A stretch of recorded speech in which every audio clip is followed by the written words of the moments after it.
స్తోత్రం యేసయ్య. ప్రియమైన దేవుని బిడ్డలారా, క్రీస్తు నామములో మీ అందరికీ సమాధానం కలుగును గాక. ఆమేన్. ప్రతి దినము దేవుని వాగ్దానం అనే ఆత్మీయ చక్కటి కార్యక్రమంలో మిమ్మల్ని ప్రేమపూర్వకంగా ఆహ్వానిస్తున్నాను. దేవుని బిడ్డలారా, ఎలా ఉన్నారు? బాగున్నారా? ఉదయాన్నే లేచారా? ప్రార్థన చేసుకున్నారా? వాక్యాన్ని కాసేపైనా మీరు చదువుకున్నారా? దేవునితో మీరు గడిపారా? ఈ దినం దేవునితో గడిపానన్న, మరి ప్రార్థనలో గడిపానన్న సంతృప్తి మీకుందా? ఎందుకంటే ఎప్పుడైతే మనం దేవునితో గడుపుతామో మరి చక్కటి సంతృప్తి అనుభూతి మరి కలిగి ఉంటాం కనుక మరి దినమంతయు క్షేమంగా, ఆనందంగా, మరి ఆహ్లాదకరంగా మరి దినాన్ని గడిపేస్తాం కనుక మరి దేవుని సన్నిధిని ఎప్పుడైతే నువ్వు అనుభవిస్తావో, దేవునితో ఎప్పుడైతే నువ్వు నడుస్తావో మరి దేవుని సన్నిధి నీతో ఉంటుంది, దేవుడు నీకు తోడై ఉంటాడు కనుక మరి ప్రతి ఒక్కరూ దేవునికి దగ్గరగా జీవించండి, దేవునితో నడవండి. దేవుని యొక్క ఆజ్ఞలు, విధులు, కట్టడాలు మీరు అనుసరించి నడవాలని మీకు తెలియచేస్తూ ప్రతి దినము దేవుని వాగ్దానం అని ఆత్మీయ చక్కటి కార్యక్రమం వాగ్దానాన్ని చదువుతున్నాను. యెహోషువ గ్రంథము 3వ అధ్యాయము 5వ వచనం. మరియు యెహోషువ, రేపు యెహోవా మీ మధ్య అద్భుత కార్యములను చేయును గనుక మిమ్మును మీరు పరిశుద్ధపరచుకునుడని జనులకు ఆజ్ఞ ఇచ్చిన. దేవునికి స్తోత్రం, హల్లెలూయా. మరి దేవుడు చక్కటి వాగ్దానం ద్వారా మరి ఈ దినమునికి ఇస్తున్న వాగ్దానం ఏమిటో తెలుసా? దేవుడు ఎంతగా ప్రేమిస్తున్నాడంటే మరి నీ పరిస్థితి ఈ దినం మరి అగమ్య గోచరంగా ఉందేమో, మరి నీ వ్యాధితో ఉన్నావేమో, బాధతో ఉన్నావేమో, శోధనలతో ఉన్నావేమో, అనేకమైన నిందలు, అవమానాలు, పోరాటాలు, మరి ఇరుకులు నాన్నవారు ఒకవేళ విడిచిపెట్టారేమో, నీ జీవితంలో ఏ కార్యము నన్ను మరి ఒక అద్భుతం చూడలేదేమో, అయితే రేపు వేళకి నీకేం చేస్తున్నాడంటే దేవుడు అద్భుతం చేయబోతున్నానని వాగ్దానం. మరియు యెహోషువ, రేపు యెహోవా మీ మధ్య అద్భుత కార్యములను చేయును.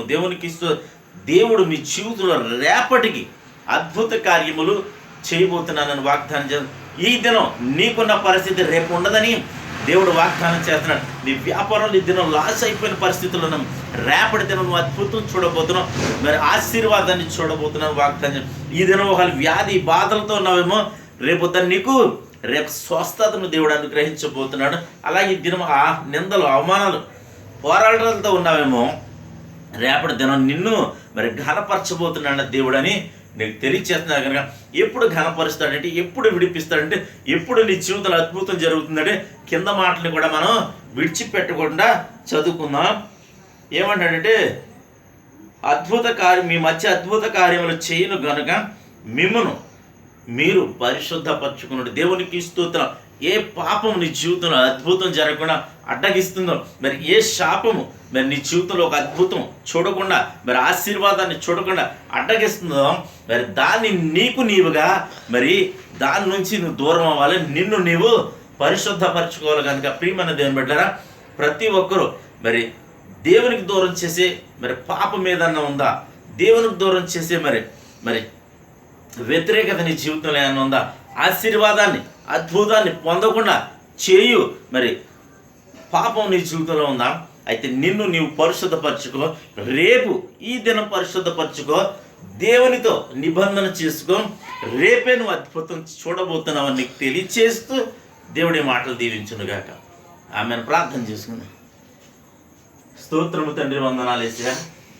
ప్రతి దినము దేవుని వాగ్దానం ఆత్మీయ చక్కటి కార్యక్రమం తండ్రి, మీరు ఇస్తున్న వాగ్దానము బట్టి నీకు వందనాలు. ఎంతమంది ప్రజలు తమ్మును తాము పరిశుద్ధపరచుకుని అయా నీతో నిబంధన చేసుకుని ప్రార్థనలు ఎక్కుపిస్తున్నారు నా తండ్రి.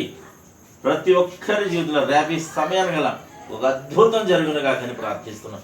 ప్రతి వ్యాధి యేసు క్రీస్తునాలు స్వస్థపరచబడును కాక, ప్రతి శాపము యేసు క్రీస్తునాలు కొట్టివేయబడును కాకని ప్రార్థిస్తూ, నిందన అవమానాలు, పోరాటాలు నుంచి యేసు క్రీస్తునాలు విడుదల కలుగును కాకని ప్రార్థిస్తూ, అలాగే ప్రభా ఎంతమంది ప్రభా ఈ సమయంలో నా తండ్రి ఆయా పరిస్థితులను ప్రార్థిస్తే బాగుండు నలిగిపోతున్నారు ప్రభా, వారందరి జీవితాల్లో ఒక అద్భుతం జరుగును గాకని ప్రార్థిస్తూ, మా గ్రామాన్ని, మా రాష్ట్రం, మా దేశాన్ని కాచి కాపాడమని. యుద్ధాలు ప్రభా దినదినము ప్రభా పెరిగిపోతా ఉన్నాయి, అణుబాంబులు అది ఇది అని అంటున్నారు ప్రభా న్యూస్ ఛానల్స్లో. ప్రభా మీరు సమాధానపరచమని, యేసు క్రీస్తునాలో సమాధానం దయచేయమని ప్రార్థిస్తున్నాను తండ్రి.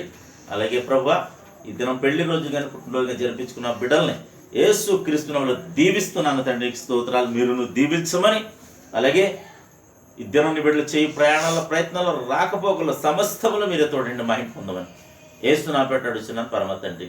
ఆమేన్.